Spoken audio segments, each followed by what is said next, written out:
नमस्कार. आजच्या व्हिडिओमध्ये आज आपण बघणार आहोत ओल्या मटारची भाजी.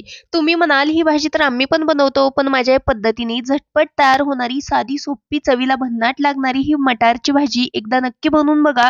सगळेजण आवडीने मागून मागून ही भाजी खातील अशी खात्री आहे. व्हिडिओला सुरुवात करूयात. ओल्या मटारची भाजी बनवण्यासाठी या इथं मी मटारच्या शेंगा घेतलेल्या आहेत. तर सध्या थंडीचे दिवस आहेत आणि मार्केटमध्ये भरपूर प्रमाणात मटारच्या शेंगा आलेल्या आहेत. तर ही आमटी किंवा ही भाजी तुम्ही एकदा नक्की बनवून बघा, सगळ्यांना खूपच आवडेल. त्यासाठी या इथं मी मटारच्या शेंगा सोलून घेतल्या. आता हा मटार स्वच्छ पाण्याने धुवून घ्यायचा आहे. त्यानंतर कढईमध्ये हा मटार आपल्याला भाजण्यासाठी घालायचा आहे. मटार अशा पद्धतीने भाजून घेतला तर त्याचा रंग आहे तो छान हिरवागार होतो आणि मटार थोडासा मऊसर होतो. तर या पद्धतीने आपल्याला थोडासा त्याच्यावरती स्पॉट पडेपर्यंत हा मटार भाजून घ्यायचा आहे. जास्तही करपण्याची आवश्यकता नाही. या ठिकाणी मटार भाजून झालेला आहे. आता त्याच कढईमध्ये फोडणी करता तेल घालूयात. तेल गरम झालं की त्यामध्ये घालूयात मोहरी आणि जिरे. जिरे मोहरी छान फुललं की घालूयात कढीपत्त्याची पानं. सोबतच घालूया आपण बारीक चिरलेला कांदा. कांदा देखील छान असा तांबूस रंगावरती तळून घ्यायचा आहे. यामध्येच घालूयात अद्रक आणि लसणाची पेस्ट.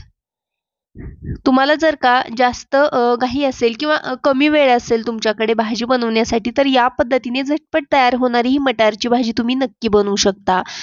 कांदा छान परतून झाला की लगेचच घालूया एक बारीक चिरलेला मीडियम साईजचा टोमॅटो. टोमॅटो देखील छान असा परतून घ्यायचा. सोबतच घालूया फ्रेश बारीक चिरलेली कोथिंबीर. फोडणी छान अशी परतून घ्यायची आहे. त्यानंतर घालूया पाव चमचा हळद पावडर, 1 चमचा धना पावडर घालायची आहे, अर्धा चमचा बॅडगी मिरची पावडर घातली आणि 1 चमचा ठेवणीतलं काळं तिखट घालायचं किंवा या ठिकाणी कांदा लसूण मसाला घातला तरी देखील चालू शकतं. व्यवस्थित असं मिक्स करून घेऊयात. आता यामध्ये घालूयात अगदी अर्धा ते पाव वाटी इतकं गरम केलेलं पाणी.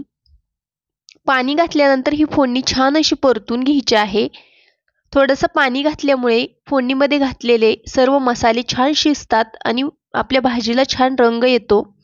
यामध्ये घातला आहे भाजून घेतलेला मटार आणि चवीकरता मीठ. व्यवस्थित असं मिक्स करून घ्यायचं आहे. आता यामध्ये घालूयात गरम केलेलं पाणी. तर ही आहे आपली ओल्या मटारची आमटी. आमटी बनवण्यासाठी थोडीशी पाणी लागणार आहे थोडंसं, त्यामुळे थोडं जास्त पाणी यामध्ये घातलेलं आहे. तुम्हाला ही आमटी किती घट्ट पातळ पाहिजे त्यानुसार तुम्ही पाणी घाला. तर यामध्ये घातला भाजून घेतलेला शेंगदाण्यांचा कूट, 2 चमचे इतका कूट घातलेला आहे. भाजीला छान अशी दणकून उकळी काढायची, गॅस कमी करायचा आणि झाकण ठेवून ही भाजी छान अशी शिजवून घ्यायची.